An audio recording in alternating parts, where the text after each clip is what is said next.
All right, everyone. Welcome to the Digital Marketing Workshop. Phil Ebiner here with Diego Davila. We are so excited to have you here. And I just wanted to take a moment to welcome everyone from everywhere, from our Facebook groups, from Udemy, from people who got the educational announcement about this, from our email lists. And thank you for bearing with all of our announcements this week. We're just so excited about digital marketing, especially this week. And in this workshop, we're just going to be giving a basic overview about what digital marketing is, how you can have success with it, and if we have time, we'll get to some questions and answers at the end. So first off, though, we just want to make sure people are watching, so give us a thumbs up, a like in the comments of the chat of the Facebook post itself. If you have comments or questions, post there, and let us know where you're listening from so we know that there's people actually listening to us. Oh, no sound. Can people hear us? No sound for you. Diego, can you hear me? Yeah, I can hear you.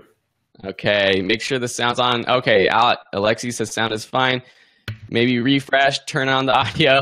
While we're doing that, Diego, how about you introduce yourself? Because I interviewed you for the Online Course Masters podcast, but some of my audience is here for this workshop who might not know you. So yeah, introduce yourself. Excellent. Thank you, Phil. Thank you guys for being here. My name is Diego Davila. I am a full-time Udemy instructor, and I love to be here with you today because we have exciting stuff to talk about. I am on Udemy. I am teaching on Udemy for almost 3 years, and I love doing that. So basically, that's it. I hope you like what you are watching today, and I hope you get a lot of value on this session. And how about you, Phil?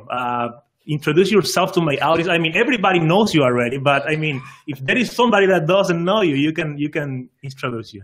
Yeah, well, I've been teaching online since 2012, but even before that, I think I used digital marketing techniques. I didn't really call it digital marketing, and I think this word digital marketing, or this phrase digital marketing, is so hot right now, and you know, people use it, throw it here left and right, because everyone needs a digital marketing strategy to have success nowadays.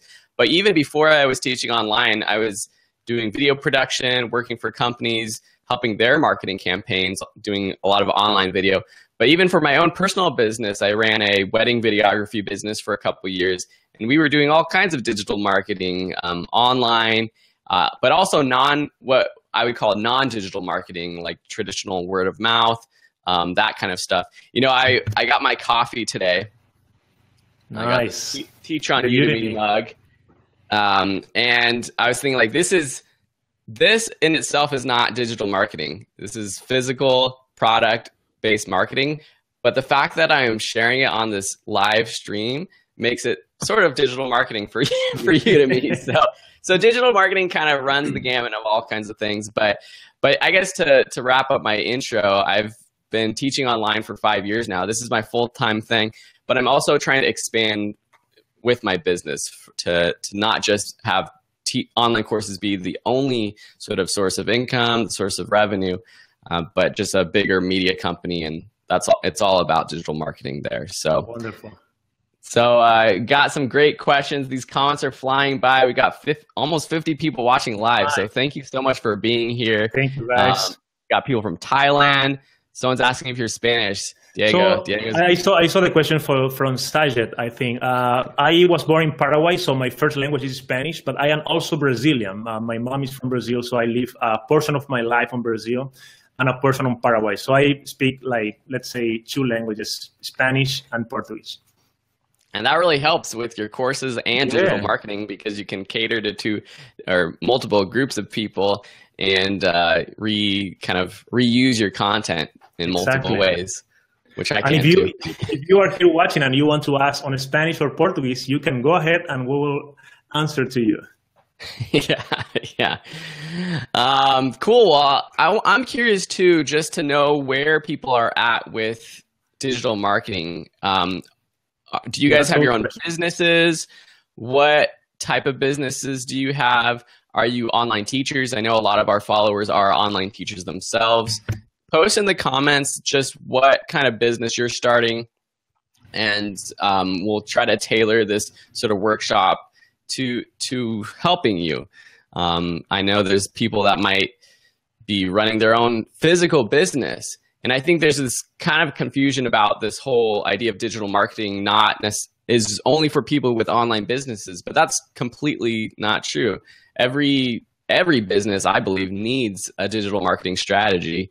So even if you have a brick and mortar business, you own a restaurant or something down in your town, you need a digital marketing strategy. So we've got people saying that they're starting their video production company, online teacher, entrepreneur in the tech,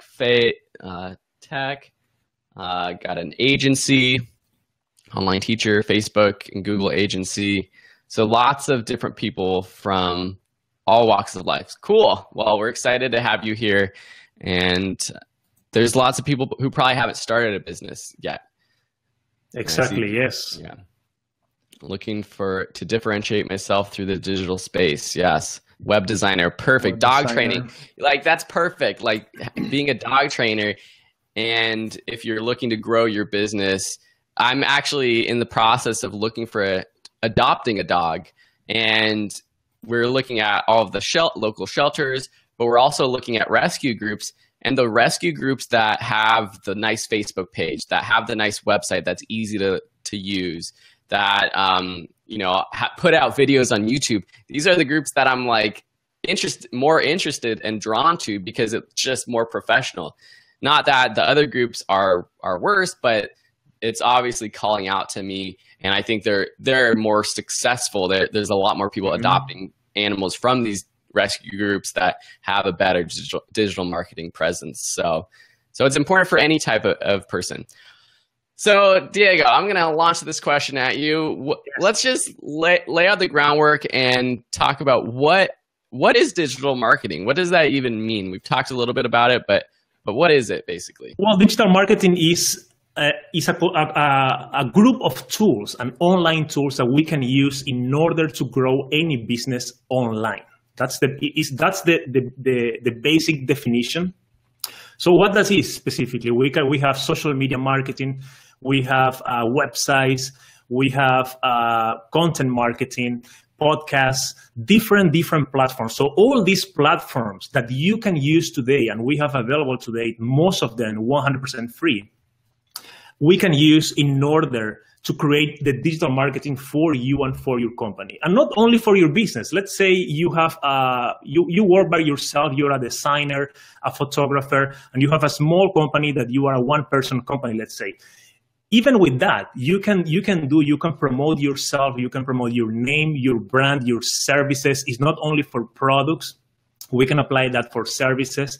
And for anything, I mean, everything that you want to promote and you want to reach people basically all over the world, you have the digital marketing today, which is an amazing group of tools that you have available that you can use, and you will learn how to use that on this video.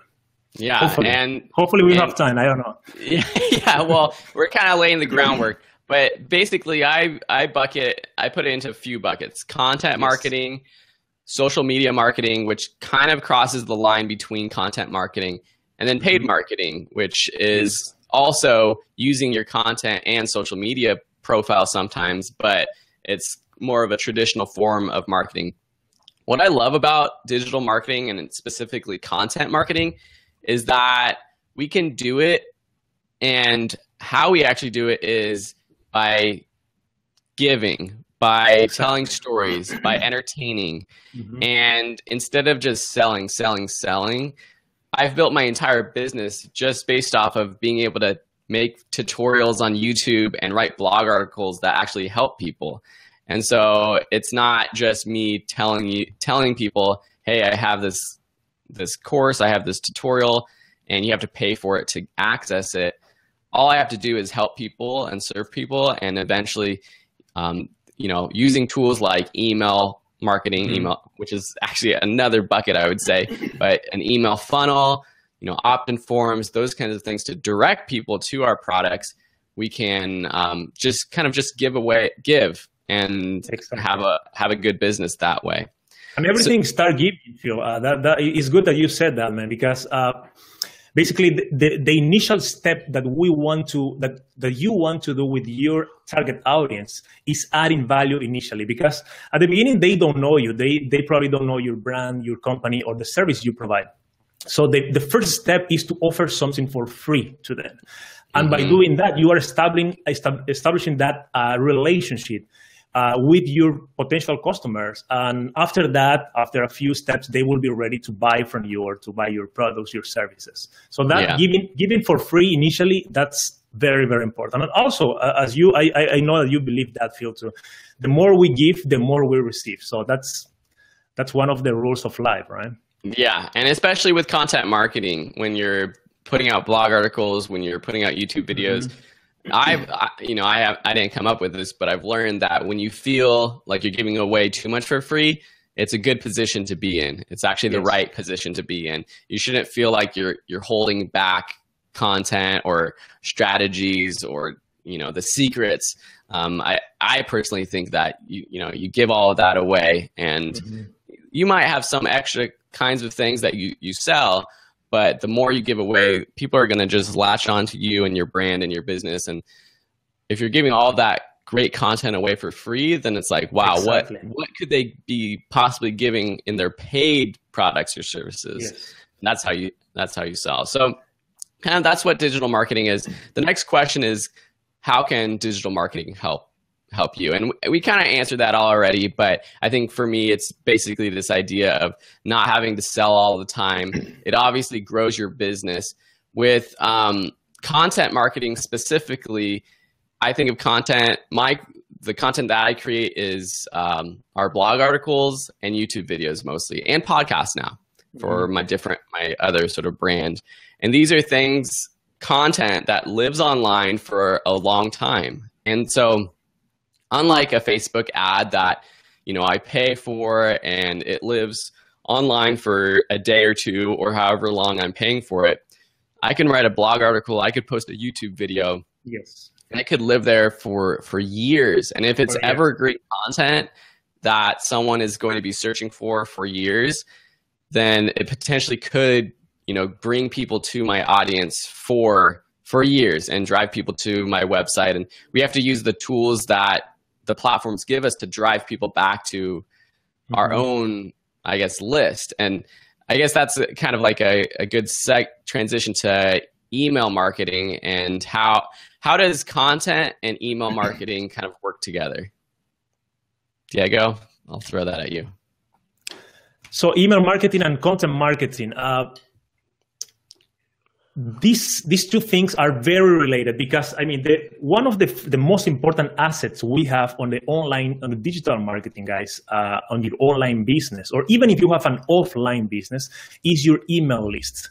So one of the big mistakes entrepreneurs make every day is that they don't start collecting their customers, their fans, name and email initially. When they start building their online business, their online presence on Facebook, YouTube, on their blog, people don't start collecting that. And that's important. Why? Because basically, as I told you in the beginning, the relationship between you and your customer is super important here. And they need to trust you. When they trust you, they are ready to hire you for a job. They are ready to buy your product because they know that the product is good.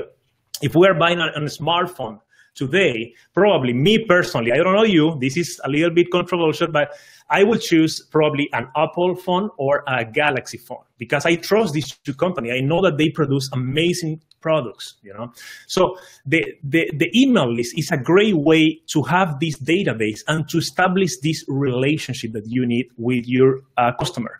And answering your question, Phil, you can use, because you are emailing, you are having a conversation with your audience through the email, right?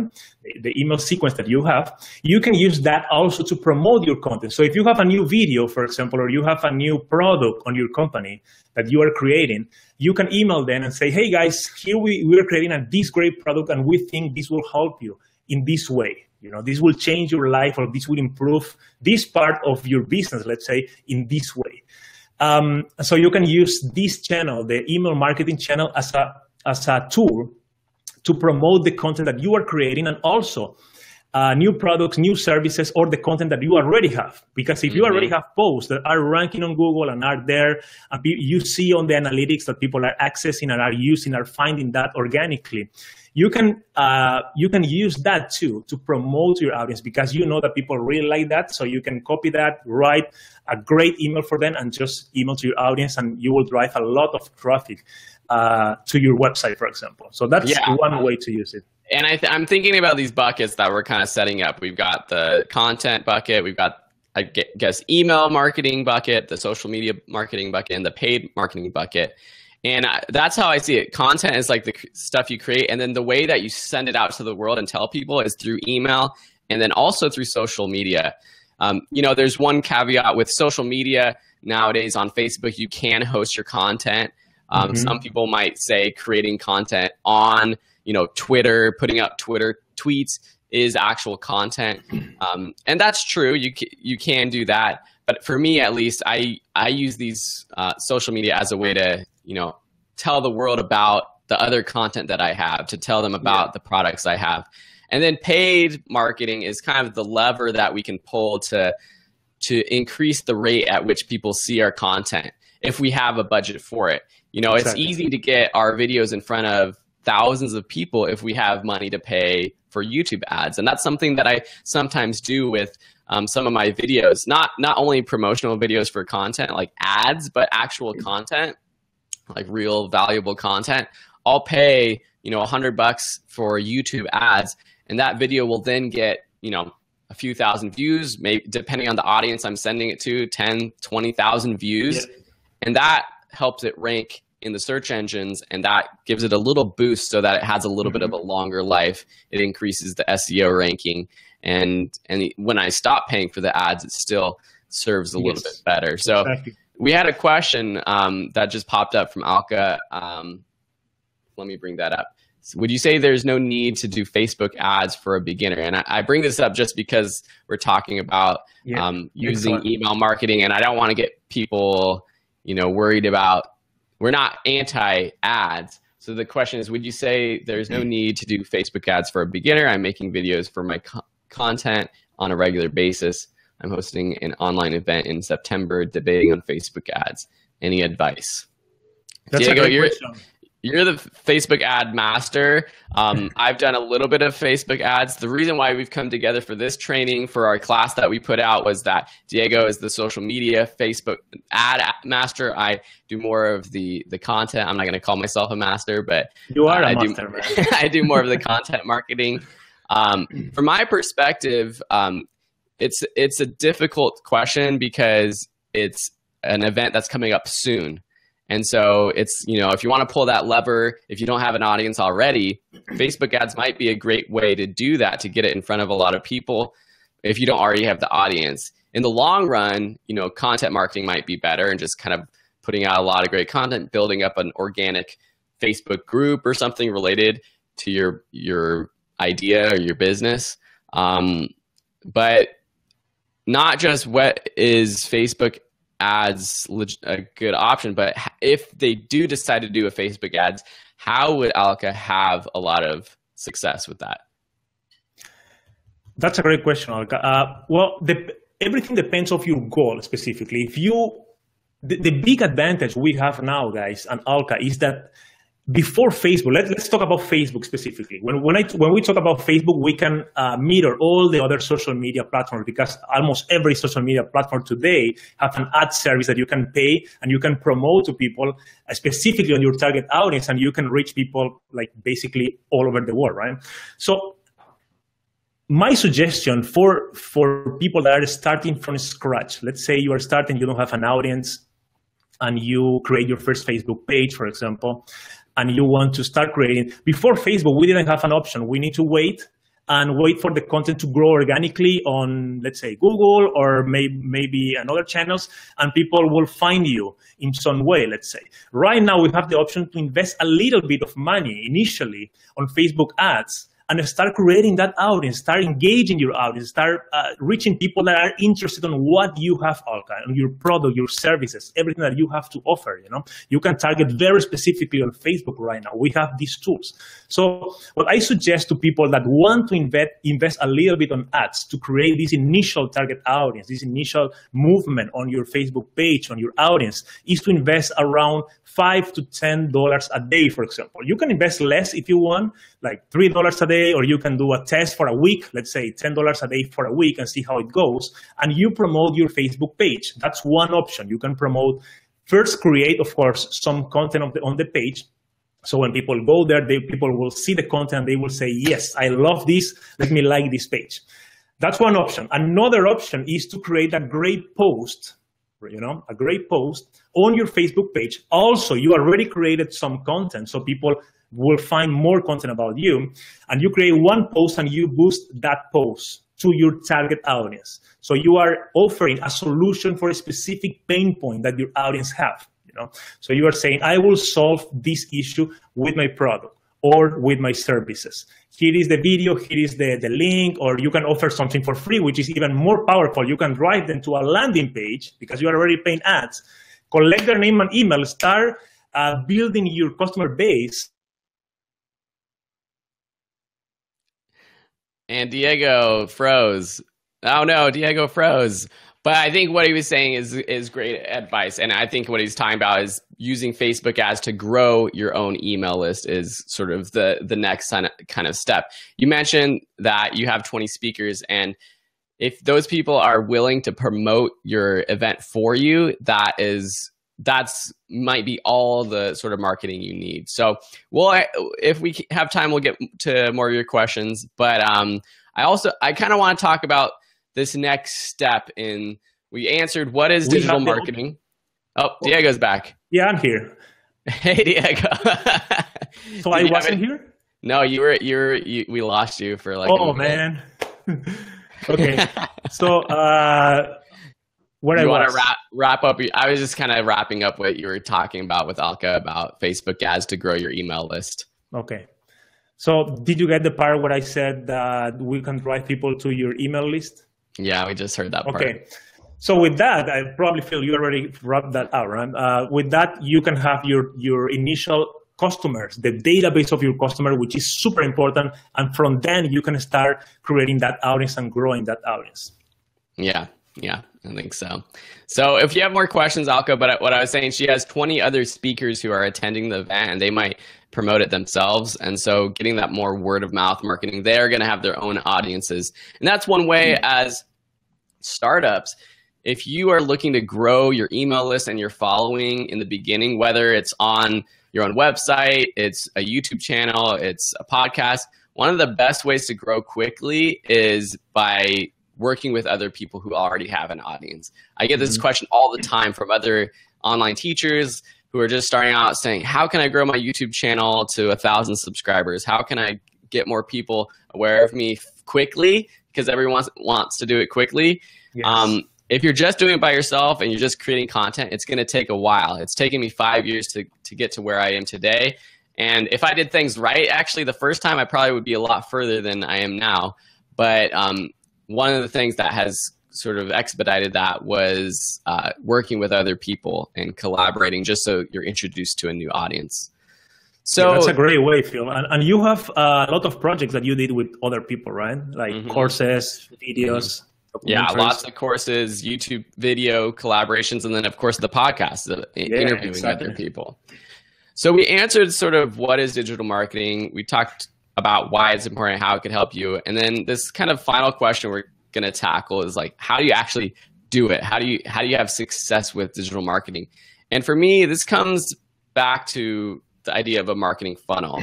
And if people don't understand a marketing funnel, basically it's how we get people aware of us and then ultimately to purchase our products and services. So there's an old sort of marketing idea called AIDA, AIDA, that at the top of the funnel for A is awareness. And that's where people become aware of you. And that's typically through content and just creating content. Someone searches on Google for how to edit a video in this style, and they find a tutorial of mine, so they become aware. Or they search on Facebook for Facebook groups related to Facebook marketing, and they find Diego's Facebook group. And so that's where they become aware. Mm-hmm. And so that's a lot of people who potentially might become aware of us, and that's the biggest part of the funnel.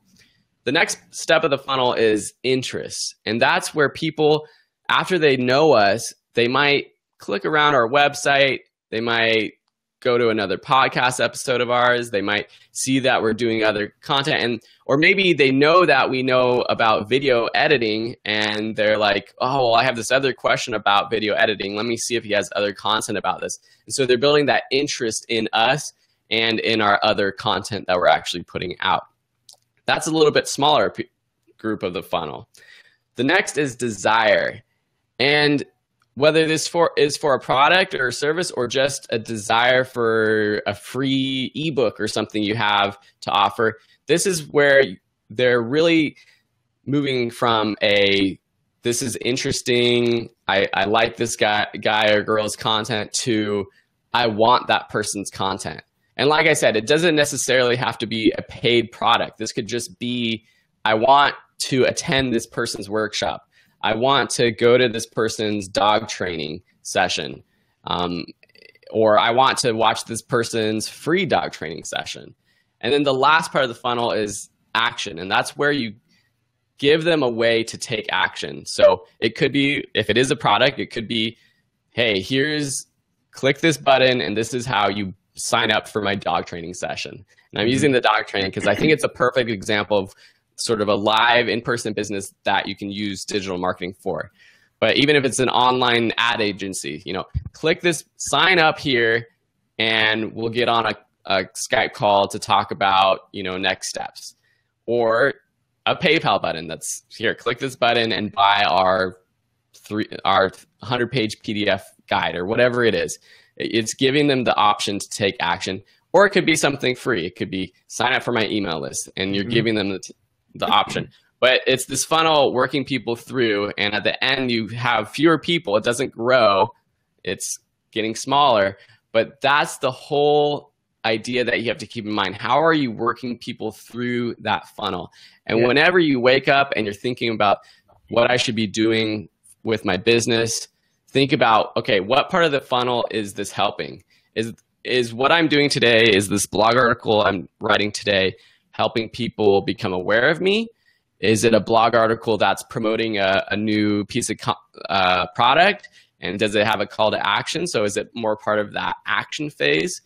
Is this an email that I'm sending that has testimonials from other customers about how their dogs went from being crazy dogs to the most obedient dogs, and that's building desire for your training?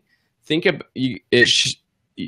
some of these the content or the emails, the things you do can be a part of multiple parts of the funnel, but I think you should think about it as being a part of one of the funnels, because that's when you can really create it with a better goal. So in terms of like the marketing funnel and just having people succeed, what are ways that you are moving people through your own funnel?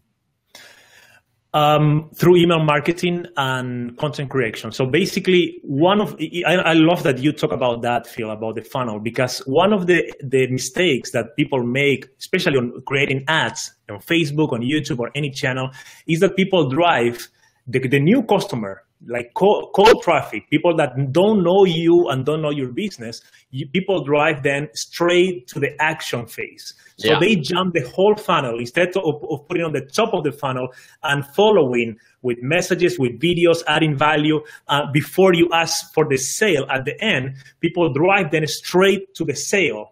And I mean, the ads won't work. Of course, they won't work because the customer, the audience we are driving there to the sales page, they don't know us. They don't know our company or products. They don't know if we are good or not. So that's why the funnel is super important.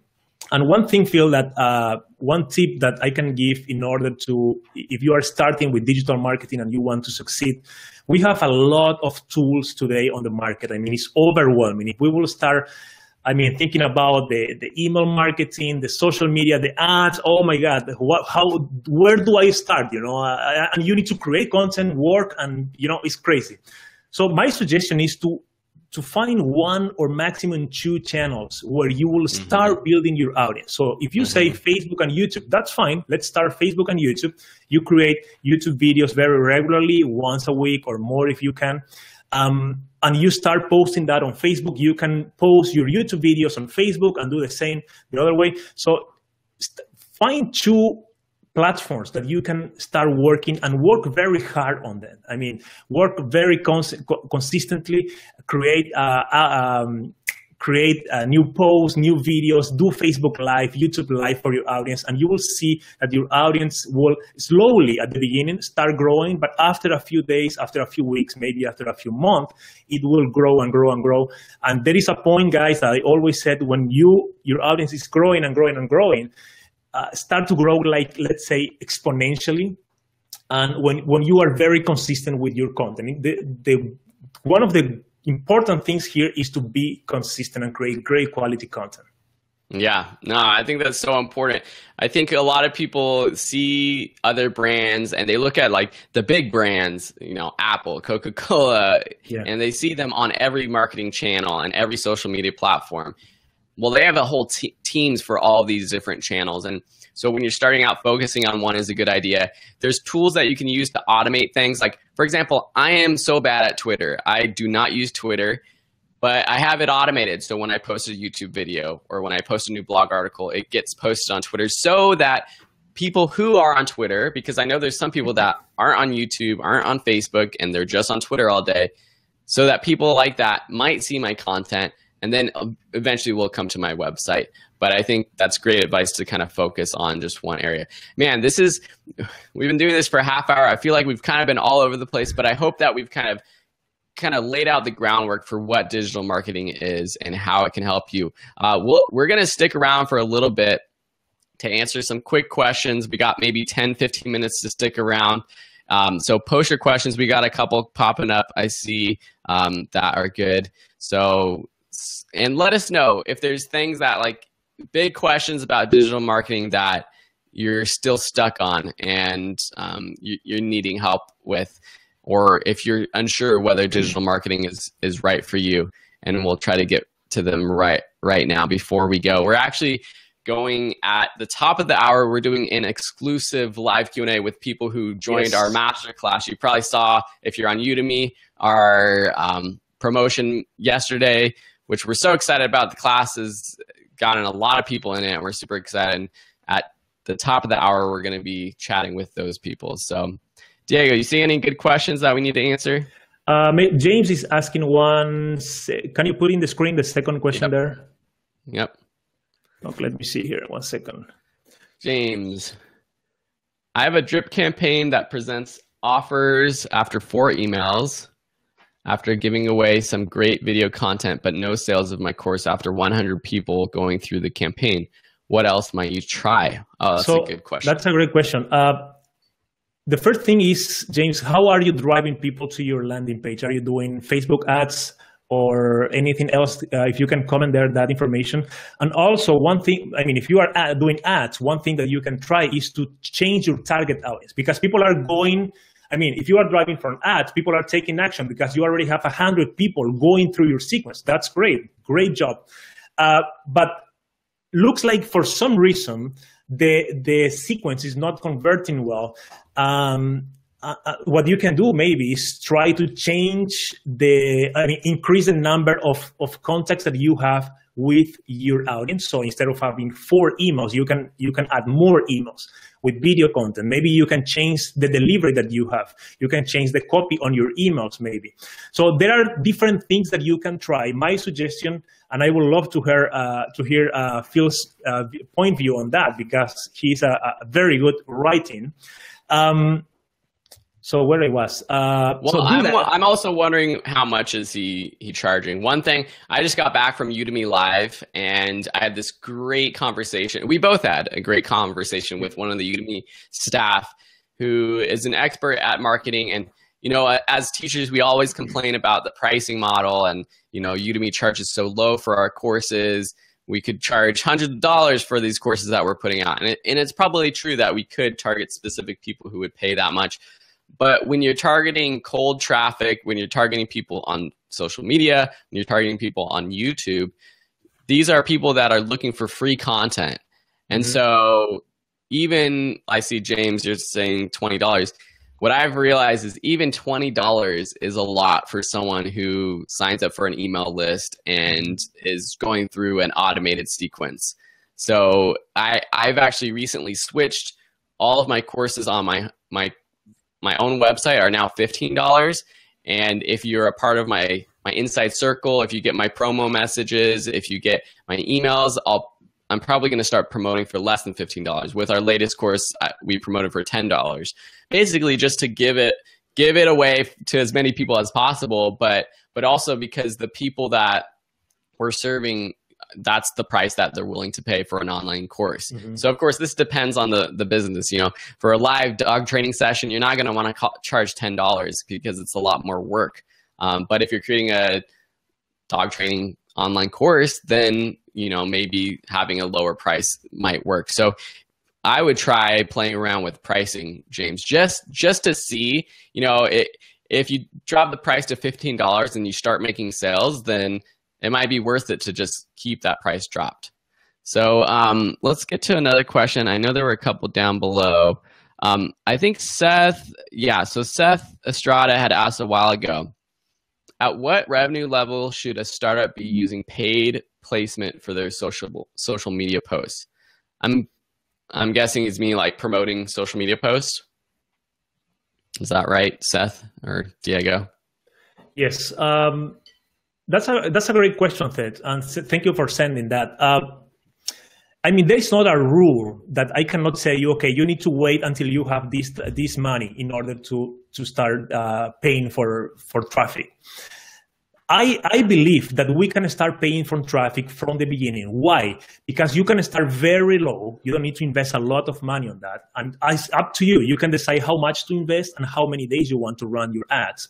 And also because the first time you create an ad, probably it won't work very well. The ads are a work that you need to keep trying, change the image, change the headline, see how it works. I mean, it's a testing work. So you will invest, you need to look at it as an investment. So you are investing time and money on ads initially, a little bit, in order to see what works for your audience. And I cannot tell you, do this or do that, that will work. Why? Because every audience is different, or your audience is different than mine, is different than Phil's. So depend of your business, depends of what do you have to offer. So basically, my suggestion is to start creating ads from the beginning, invest a little bit, $3, $5 a day, or maybe do for 1-2 weeks and stop, see how it works, change the headline, try again. And after that, you will be finding the specific recipe that works for you. And the great thing, guys, here is that when you find the recipe, it's a money machine. I mean, it's difficult to get there, but if you try, you will get there. And when you get there, you put like $50 on ads and you sell your products and you have a profit of 20%, 50%, or the amount that you have, you know. So when you get to that point, you just need to keep doing it and keep improving.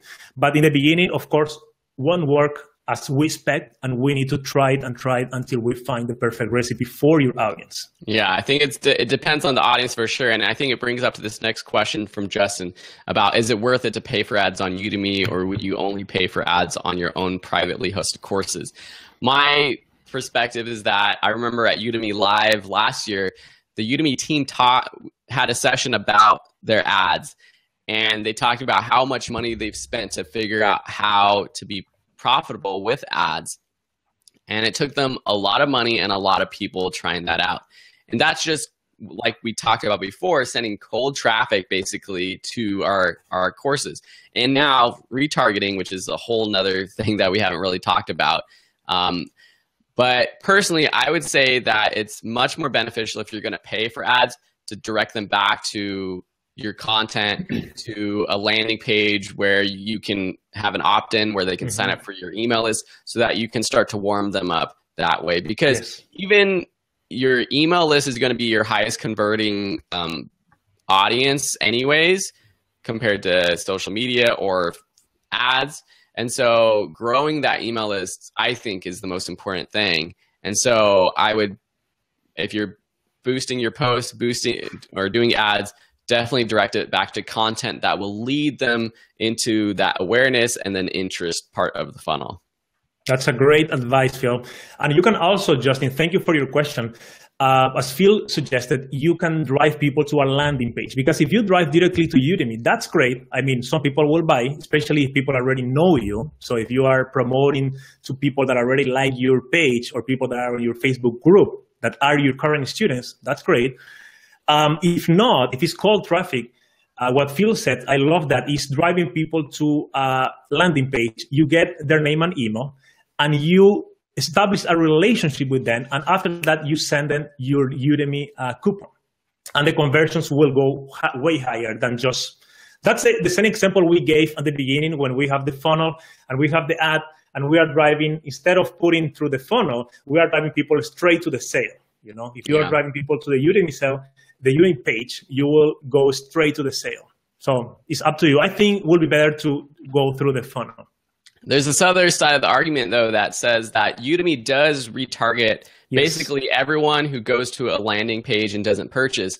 So if we're driving a lot of traffic to our Udemy landing pages, they're going to pick up the advertising for us. True. And so it's kind of difficult to understand if it's profitable ourselves unless we could track the individual people. Yeah. But if we're sending 1,000 people to our Udemy landing page with an ad that costs $50, and then 10 of those people ultimately purchase the course because Udemy starts retargeting, it's a whole another side of the system. So, okay, we got a couple more questions. We're going to have to stop in 4 minutes because we need a little break before our next sort of Q&A session.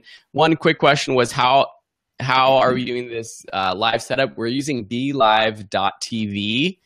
It allows you to do the split screen on Facebook Live with guests. You can do it by yourself. So that's BeLive.tv. And then let's see. I'll answer this question really quick. And then there's one last question from Digital Painting I want to get to. This question from Christine, who found me on Skillshare and has learned a ton from my classes. Woohoo! Talking about the volume of content I create. How many hours and days do you work in a week? So this is I want to know the answer to that too, Phil. Yeah. I go back in time every week and I work 80 hours. No, I probably do spend 35 to 40 hours working a week. You know, that is a typical job. The thing is, I started doing this on the side. And so I was working 20 hours a week on top of my 40-hour-a-week job. Mm-hmm. So as soon as I switched to full-time, which was about 2 years ago now, it seemed like I had so much time just to do the things that I do. And so I still feel like that. I feel like there's always something I could be doing. I never run out of things to do. But I also feel like I can get a lot of stuff done because it's my sole focus is creating content, working on my website, you know, working on social media. And I could probably create a lot more content if I was more efficient and had a better setup for all of this kind of stuff. And I'm constantly trying to get better at that. But yeah, I guess to answer your question, I probably spent about 35 to 40 hours a week just creating content. Mm-hmm. One of my, I guess the things that I'm good at is just being efficient at editing videos. And because a lot of the content I create is video content, it takes me, a third of the time that most people spend actually editing videos, and that's one reason I can be so efficient. So that's just one of the reasons why I put out a lot of good stuff. So thanks for that question. And then the last question I'll bring up, and I'll throw this to Diego, is the website the most important medium in digital marketing compared to other social media? Man, that's a difficult question. I think it depends, honestly. Depends, yeah. What do you think, Phil? Well, I think that nowadays people can build an entire brand off of a website. I see people doing it all the time. I see YouTube channels where the YouTube channel is their home. I see people on Instagram where Instagram is their home base. Mm-hmm. But I also feel like if you're ultimately going to be selling products, and especially if you want an email list, you're going to need your website. And that's where you have control. On YouTube, on Instagram, on Udemy, these platforms change the rules sometimes. You don't have control about what you can say, what you can do. And so if you lose access to it somehow, or if things change, it's important to have your home base be your website. So I don't think necessarily your website has to be the main part of your business. For me, I don't know if it is actually, but I think it's a necessary thing for every business. If you don't have a website, even if you have like a great YouTube channel, it always, even though I see people who's only on YouTube, when I find out and I search for them and they don't have a website, I'm like, what are you doing then? How are you getting people, and it's not necessary, but I think I would say it's so important. I don't know. It's important. And I see it this way, digital paintings and the question. Thank you for your question. I see it this way. I think that the website is like your house, is your home. You live there. This is where you have all the beautiful content that you created. And the social media channels, the podcasts and all that are the tools that you have to chase people on the internet. So you go there on Instagram, you chase 10 people, you put it on your website and say, hey guys, just consume all this great content here. You go on your podcast and you said, okay, go to my website and download this PDF. And you drive people from your podcast to your website. So I think both of them are necessary. And your website, of course, alone, I mean, I don't know, you will need to rely only on Google organic rankings. But if you have the social media in combination with your website, I am speaking a little bit Spanish, man. So you have your website with the social media channels. You can combine the power of both of them, both tools, and is the best way, in my opinion, is the best one of the best ways to grow your audience. Yeah, totally. Awesome. Well, I think we should probably do this again and help people out in the future. Maybe we'll do another thing in the coming weeks, but we appreciate everyone for being here. If you guys do want to take it to the next level, we have that class that we just put out and I linked to it. You can get it for $10. It's the top. I pinned that comment below. I know a lot of you are already in the class, so thank you so much for joining. We're excited. It's 25 hours of amazing content related to everything we're talking about today. And now we are going to another Q&A for students, exclusively for students, right? Right now in 15 minutes. So if you want to participate, you can go to the course. In the course announcement tab, you will find the link to the Q&A. And on that session, in 15 minutes, we are taking questions from all of you guys. So go there. We wait for you there. I hope you will love the course. I mean, it's amazing. 25 hours. I mean, $10. I buy cappuccinos twice a week. So 2 cappuccinos on a Starbucks is $10, and I mean, I will be happy to trade that for a 25-hour course. And it's great. I was thinking about it today or this week, and I was just like, we really do it just because we like helping people. And hey, I'm not complaining. I'm able to do this. I make a good living and it's great, but a 25-hour course for $10 is kind of ridiculous. Plus, we're doing a live session. So, I mean, literally, usually I charge at least $200 an hour for Skype time. So, yeah, but hey, we love it. We're here to help as many people as possible. So hopefully we helped you out today. We're going to take a short... So where people can go to join the course, Phil? I posted a link, or I pinned the post or a comment. If you're on Facebook and there's a pinned comment at the top that takes you through videoschoolonline.com/digital marketing, and you get the course for $10. And yeah, go to the announcement tab, and then it's a YouTube live session that's private for people coming up in 10 minutes. So I need a little bit of a break. And Diego, I'll see you in like 5 minutes. And everyone else, we hope you had a great time. And if you have any questions, we'll see you in a few minutes, or, we're always available online. Bye, guys. Bye-bye.